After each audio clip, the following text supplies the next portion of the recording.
Hi guys, this is Pressure On. We are your host, Mariel. Chanel, Ali, Gab. James. And Game. and this is our first podcast episode. Episode!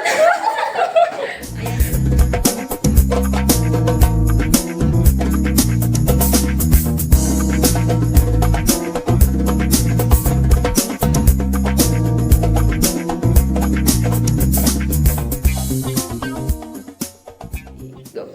So yun nga guys, kamusta naman kayo? Since finals is waiting, finals is approaching, nandito na naman tayo sa sleepless era. Kahit first time pa lang, wala na tayo maayos na tulog. Kasi ako, hindi ko na alam yung gagawin ko kasi sabay-sabay nandyan yung long exams, nandyan yung quizzes, sasabay pa yung mga final requirements at yan, palapit na nga din yung yung finals natin. So kayo, kamusta kayo? Ako excited na nag-overthink at the same time kasi syempre, ayun nga, maraming gagawin, maraming re-reviewin, nakakakaba. Tapos, excited kasi unti na lang, second year na tayo. Malapit na. For me, parang wala na naman tayong karapatan magpahinga.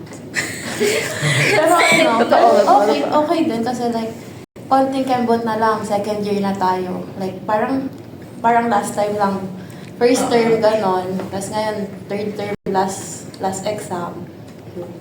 Yan, parang pag wala kang ginagawa, parang may kulang, no? Parang may mali. College student tayo, nakahiga ka, tapos yung iba nag-ngangarag, tapos ikaw, bakit ako nakaupo dito? Di ba college yun? Bigla ka mag-review. Para sa akin, sobrang, hindi ko alam, sobrang clouded niya yun. Kasi syempre, ang hirap pagsabay-sabayin lahat, lalo na yung review. So, Yun nga. ikaw na. Carry lang, gano'n.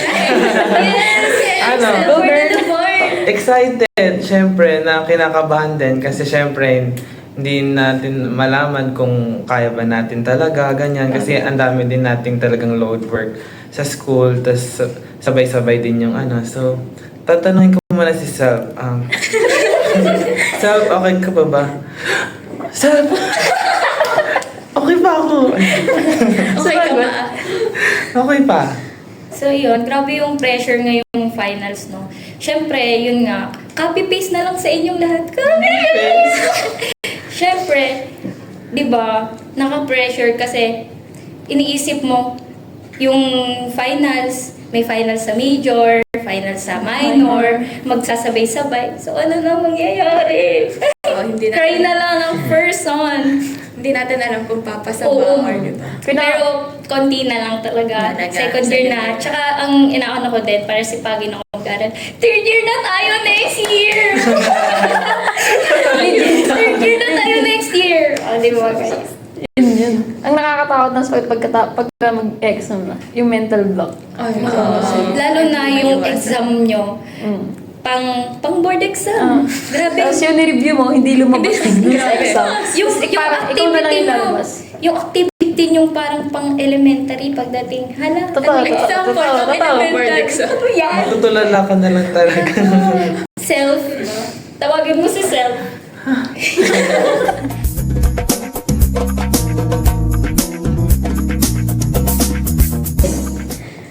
Seryosong usapan na. Have you feel na pressure kayo, lalo na alam naman natin, admit na lang natin at parang tinanggap naman na din natin na we are ERG students kahit first year pa lang. So, nung mga bumagsak kayo, di ba? Tayo! Di ba? Tayo. A-Y-O. Tayo. Nakaramdam ba kayo ng mas lalo kayong na pressure? Kasi di ba, back in senior high school, we are honor students, highest honor.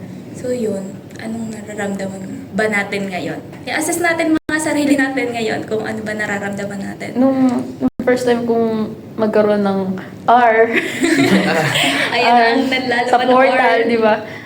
Sobrang akong na-down. Kasi, syempre, hindi naman sa pag-ano nung simula kinder to may mga achievements, di ba? Yung mga ganun. Tapos, nung pagdating dito, wala ba akong alam? Yung wala ba akong natutunan? Yun, parang nadapa na ako, hindi ko na kayang bumangon ulit. Ikaw, Gwen. Ako bukod sa, syempre, ako nga syempre na daw. paano pa yung nagpapaaral sa akin? Parang, okay lang, I mean, okay lang sa kanila Ganun yung sasabihin nila na, okay lang yan, alam pa naman na mahirap yung course mo, bawi ka na lang sa susunod. Napipil mo pa rin na syempre, nag-expect sila, na-disappoint sila sa nangyari, ganun. Kaya, nakakalungkot syempre. Iyak ka na. Ngayon din, as a consistent nga din, honor student since preschool. Tapos, nag-accelerate pa ako ng isang grade. Kahit yung pressure talaga ng relatives, magulang, ganyan. Parang, feel ko siya, lalo na nung, nagka-R nga din ako sa portal, which is major pa, chemistry. Yun. Dalawa, differential, Yeah. calculus. Calculus. Kaya yun, parang, yung ang galing-galing ko nung, ko sarili ko, ang galing-galing ko nung senior high school, napapagsabay ko sila lahat ng exam ng 1 or 2 days. Pero ngayon, parang Kulang. hindi ko na kaya, parang hindi ko alam kung tinatamad na ba ako, kung i-give up, nag-give up na ba ako or dala to ng pandemic. Sinisi yung pandemic. Coronavirus ako pa. Tapos yun, nung sinabi ko na bagsak ako sa chem, umiyak pa sa biyahe Batangas, umiyak ko sa van. Kasi hindi ko na talaga alam. Nag-iisip din ako paano ko ba sasabihin sa magulang ko, kung ano. As a Filipino na super, di ba, family-oriented, yung konsensya na nadadala mo, na yung sayang yung pinapaaral nila sa'yo, tapos yun, Ganun yung babagsak, kapalit. di ba?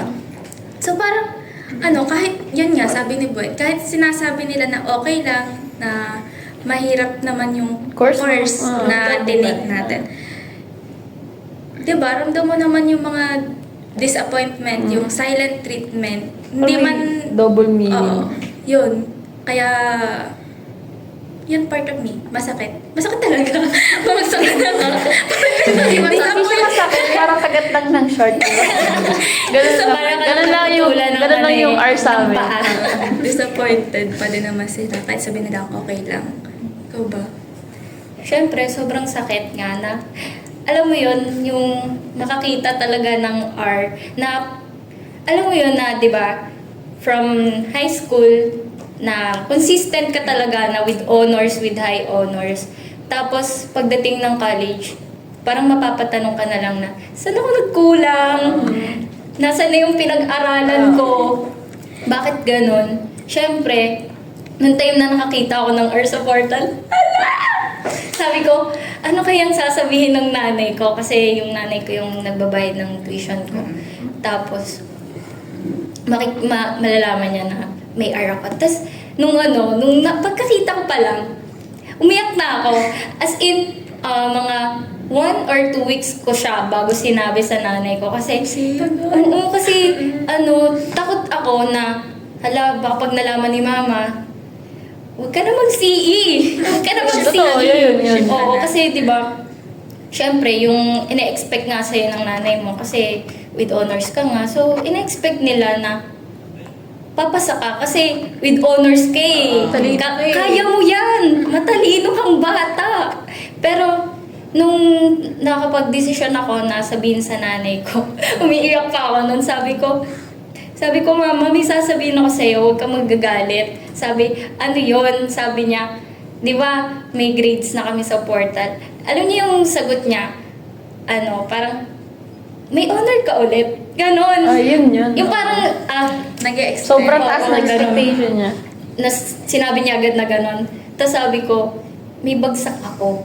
Tapos alam mo yung smile niya na, okay lang nawala. Pero, tapos, sabi ko, okay lang ba? Sabi ko gano'n. Kung okay lang naman, kung papalipatin mo na ako or pag-shift mo na ako. Tapos sabi niya, alam mo yun na kinomfort niya ako na okay nga lang daw. Kasi ito mahirap talaga yung mga subjects. And alam mo yun, kahit na sinabi niya na okay lang sa kanya, dama mo pa rin yung disappointment talaga. Kaya yun yung parang sobrang sakit talaga para sa ikaw, Gab. Ano ba? Sa akin, siguro natakot ako kasi di naman parents ko yung nagpapaaral sa akin, relative ko. So, yung initial thought ko nung meron akong repeat is titigil ako ng first term. So, 1 week akong breakdown doon, like super straight. Nakaka-disappoint kasi nga, like sabi niyo, halos lahat tayo, di ba, honor student. Ang sakit lang na pagkatungtong mo ng college, doon ka pa nabobo. Parang, saan napunta yung mga natutunan mo that time? Ganun, ikaw po na. Ayun, nasa grade conscious din. Hindi naman parang consistent honor, pero may mga achievements kada since high school din. Parang sa sarili ko din ang taas din kasi na expectation ko, ganyan. Parang nung nakita ko talaga yan na yung bagsak ko sa portal, as in dalawa. Tapos parang yung mundo ko noon na nasa dito ko sa faculty na pinakita yung grade, parang yung mundo ko parang yung bumagsak talaga na parang yun, parang lahat ng pagod mo parang ayun nawala napunta lang sa ganon. Tapos tatakbo talaga ako sa CR dito sa 5th floor kasi parang hindi ko na kaya yung nararamdaman ko nun kasi parang ako lang din yung sa circle namin din yung bumagsak. Tapos parang ayun, parang humina yung loob ko na parang bakit ba ito yung kinuha kong course, ganyan. parang bagay ba talaga ako sa course na to? Parang ayun, nagda-doubt ako sa sarili ko na kaya ko ba or parang sumasabay na lang ako, ganun. Parang tsaka yung sa like yung hard work natin during finals. Parang ginawa mo naman lahat bakit ganun pa rin? Tsaka yung long preparation mo, parang biglang pagtingin mo sa test paper, parang hindi ko to alam ano to, yung nandito ba to, pinag-aralan ko ba to, yun, hindi ko. Tapos nung part na sinabi ko sa parents ko na, ginamit ko pa nga yung buntis ako. Okay, ang galing mo mag-joke, hindi, may bagsak ako. Ayun, ganun sila. Sobrang, di ba, yung disappointed lang to, Like mararamdaman mo din naman, parang sa kanila okay na bumagsak ka, pero ramdam mo sa sarili mo na parang na-disappoint din sila sa performance mo. Parang kahit hindi siya verbally, ramdam mo, andun yung disappointment. Tapos may part na siyempre sa ibang tao, sa mga relatives mo pa rin, hindi mo sa iba. Parang sabihin nila, sus, kulang pa kasi yung ginagawa mo, di ba? Kahit sa sarili mo na, dinidikdik mo na yung papel, yung sarili mo sa papel, di ba? Sabihin nila, ako nga eh. Sige, ikaw na. Ako nga eh. Wala pa yan. Hindi wala pa yan. Kaya sobrang nakaka-pressure yung sinasabi nila, di ba? Yung akala mo. Dagdagan pa. Ang hirap kasi talaga nung ipagko-compare. Ay, oo. So, Yung word na kinakaya nila, kaya mo rin. Isa yan sa parang naging culture ng mga parent na yung parent na toxic, yung sinasabi na toxic positivity, toxic positivity. Diba? Yung sinasabi na, although yung sinasabi na, kaya nga ng iba, so kaya mo din. Kala nila, siguro, na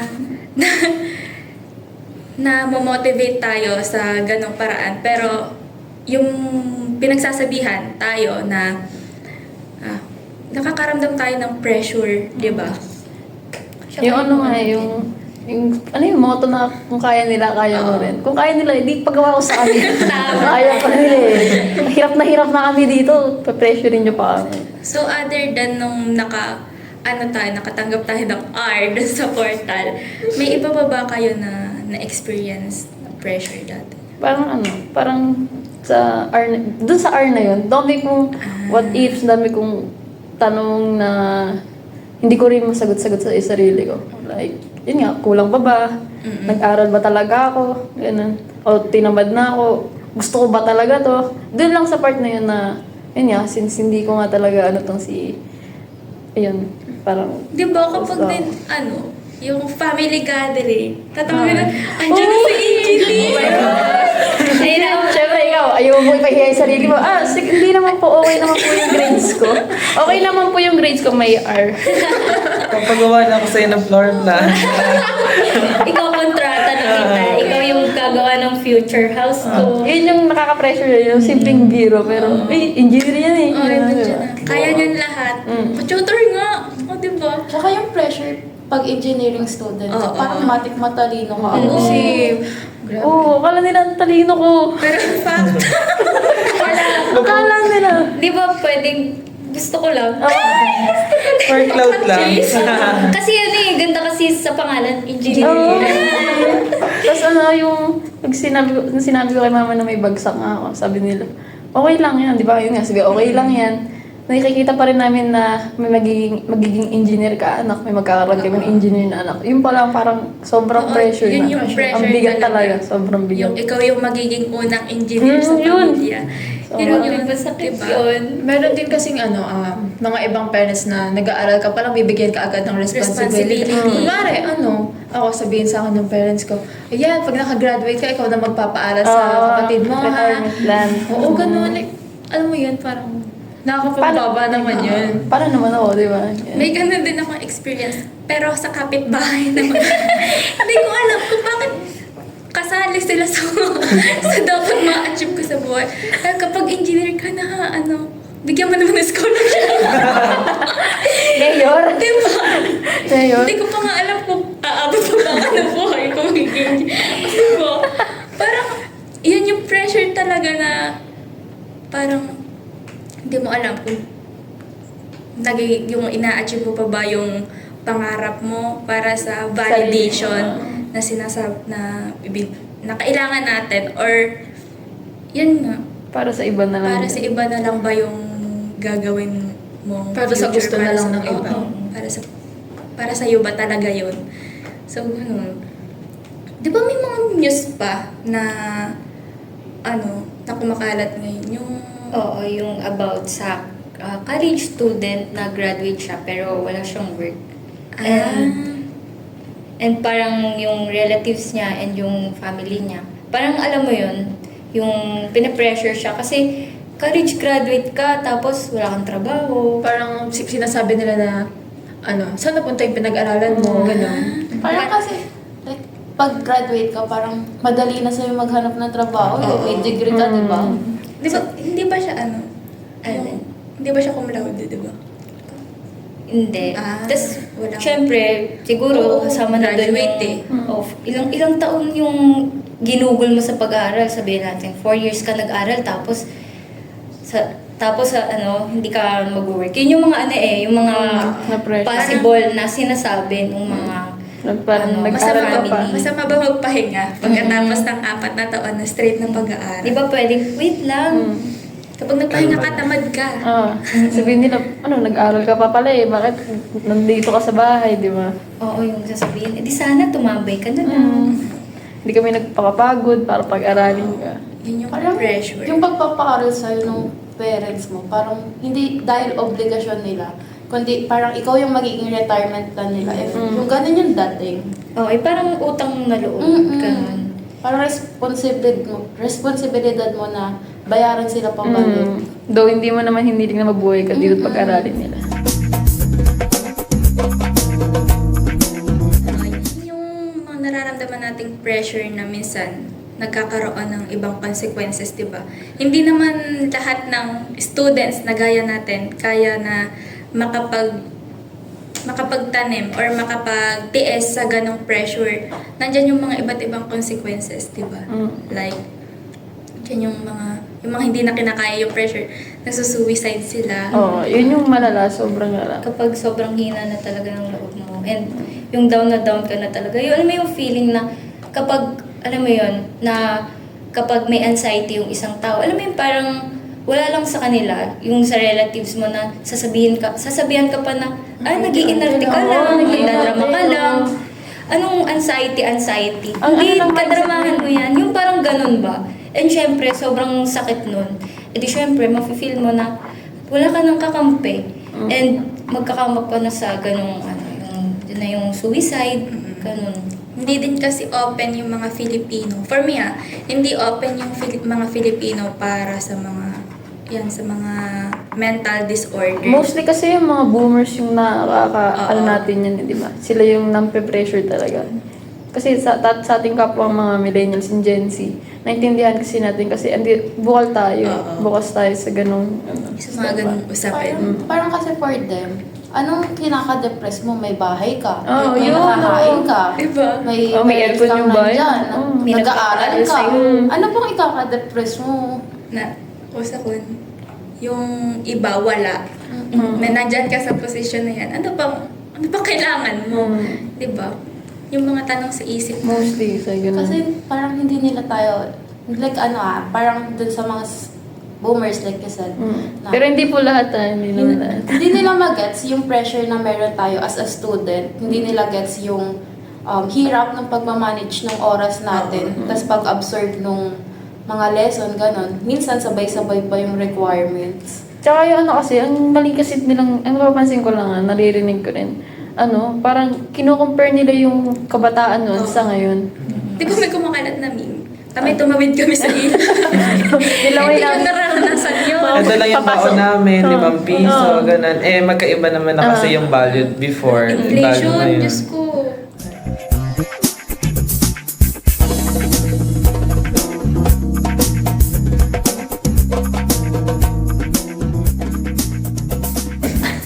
So since this is a podcast campaign, may mga, ano yung mga maipapayo ba natin dito sa mga, lalo na sa mga nagpe-pressure, hindi naman masama na siguro mag-open tayo sa ganung kasi napili na din naman natin tong topic na to kasi may mga kanya-kanya tayong experience na naramdaman na pare-pareho tayo na naramdaman, which is relative or parents pressure. So siguro anong maibibigay natin na payo hindi naman na to stop ba?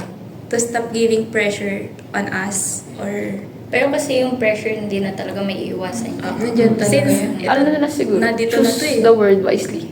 Yung tama. Yung praise, yun. At Like- saka, Go. meron kasing ibang tao na iti-take yung pressure as good. Pero Ah. kasi Yung meron parang- nape-pressure ka, okay yung pinipressure mo yung sarili mo pero nag improve ka. Meron naman yung nape-pressure shock pero nahihirapan siya. Like, Dagdagan ganun. pa yung Yung iba ginagawang motivation, tapos yung iba ginagawang pang down sa sarili. Pero hindi yun parang kayang lahat i-handle. Parang 50-50 scenario siya na, yun nga, kung kakayanin ng iba, hindi din naman kaya ng iba. Parang ganun. Tapos, ang advice lang, parang, kasi sa ating Pilipino, parang hindi tayo sanay na mag-open up sa mga sa parents. parents. Kasi hindi din alam ng parents yung mga nangyari sa atin. Hindi din alam ng natin kung ano yung napipil ng parents natin. Parang, ang maging way lang, parang mag heart to heart kayo ng heart to heart?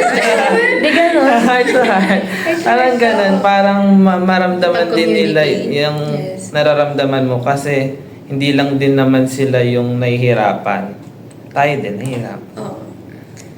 Para mag-gets din nila yung, Tsaka maging open yung isip, yung hindi makitid, di ba? Also, magtiwala lang kayo sa sarili nyo. Yeah, that's true, Wag niyong, that's true. hindi.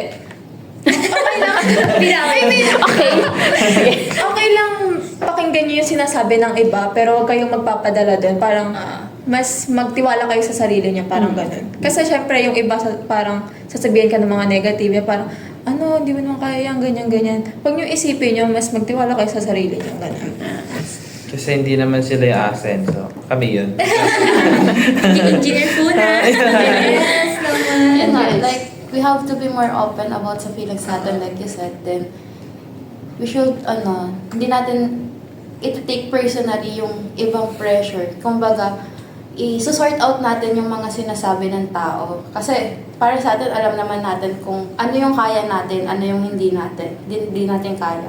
So, dapat, kahit mahirap, parang titingin pa rin tayo sa positive side. ganun. Positive. Tingnan yung bright side. So yun, ang payo ko doon sa mga nang pe-pressure. Nang pe-pressure, yun nga. Yung para mag-use kayo ng word. Although yung mga naranasan naman natin na kahit sabihin naman nila na okay lang. Pero ipakita nyo din na sana okay kayo doon sa Genuinely. Ganun. okay kayo dun sa bagsak namin. Sa Ipakita nyo RSR. din sa action. Hindi yung sasabihin nyo, okay lang. Pero, otherwise naman ang ipinaparamdam nyo, na ipinapakita nyo, doon naman sa mga nape-pressure. Hold on. Laban. Laban. Kapit Padayon. laban. Kaya natin to. Wag natin Walang susuko. Damdamin man natin. Iiyak lang natin kasi I know na ito mga nararamdaman natin magpi-paid off sa huli. Since, yun nga, gusto kong may engineer sa lapid ako. sasabihin student, uy, engineer! Alam, galing mo. Bel. Ay, Bel, kahit patay ka na. May engineer ka ba? Uy, ang talino nito, engineer. Kahit, At ano hindi yun? nila alam na may R ka dati.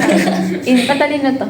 Sa mga nape-pressure dyan, focus lang kayo sa goal. Wag niyong isipin. So, kung nakakarinig nga kayo ng pang-pressure, maging positive kayo palagi. And, yun, kung gusto niyo umiyak, iyak lang kayo kay Lord. Kasi kay Lord, babawiin niya lahat ng bigat dun sa puso na nararamdaman mo. So yeah, to all our listeners and viewers, like and share. Hindi. So yun nga, take our advices. Kasi, Makatulong talaga yun. oo, kasi naranasan din namin. At nandito pa din kami. Nararanasan pa. Naranasan pa. Sino kaya? So far, Nananatiling nakatayo. Ay, nakatayo. Tayo. Malayo, pero malayo na. Malayo. Malayo na, pero sobrang layo pa.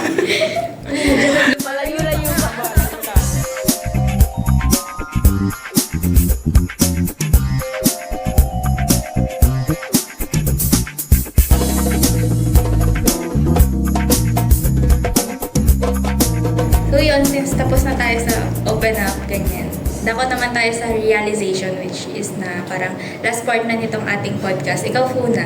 Ang na-realize ko sa podcast na to, parang yung yung maging open kayo both parties, parang parents, daughters, and son.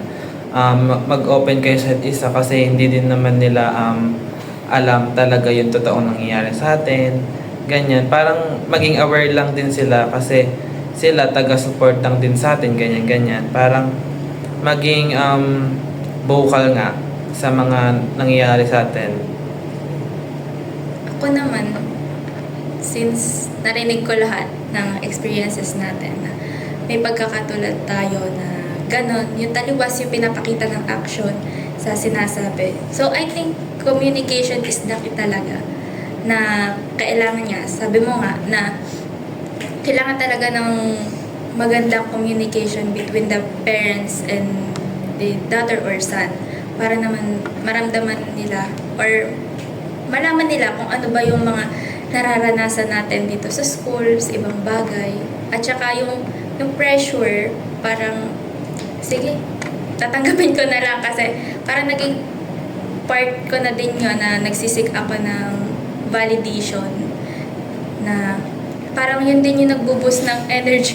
Kasi kapag walang pressure, hindi ako gagalaw. So yun, ikaw. Ako na-realize ko lang sa sarili ko na yung pressure, hindi ko dapat siya i-take lang as bad side. Parang magsaserve yung yung pressure ng family. I-take ko siya as support and guide para mas mag-improve pa. Ako din support ko is kung yung ginagawa ko ngayon, parang sa sarili ko may kulang. Bakit hindi ko padagdagan ng yun nga, yung sinabi mo na yung pressure na igagawin nating motivation. Yan, gagawin ko rin yun para mas lalong hindi ako ma-disappoint sa sarili ko and also yung nagpapaaral sa akin. About you, Mariel. Or Gab. Sige. So, ayun. Syempre, bilang mga anak, kailangan din nating gawin yung role natin as an anak at sundin natin yung sinasabi ng mga ating mga magulang. So, sabi nyo nga, communication is the key. So, kailangan lagi tayo may connection sa ating mga magulang. Kasi, di lang naman kahit lagi tayong binubungangaan natin mga parent, ay di lang naman puro pressure. Para rin naman sa atin yon para mapabuti tayo and yung path natin ay nasa pa rin tayo, nasa tamang daan pa rin tayo. And syempre, alam nila yung tama para sa atin and di naman nila tayo ililigaw ng landas. And ayun, kailangan din natin ng mahabang pasensya, hindi lang sa sarili natin. At yun nga, kailangan din. So, yung mga bagay na ginagawa ko, so kailangan hindi ko siya sasabihin na, okay na to. Parang ano ko pa siya, kailangan pa ng mag-improve. Ano, for me, realization ko is, like, kagaya nung kay na Ali tsaka kay KM na, yung pressure, ititig ko na lang siya din as motivation, then titignan ko siya as a progress na as a student, yung nahihirapan, naranasan kong hirap dun sa pressure is sign siya na nagpo-progress ako into something na gusto ko rin.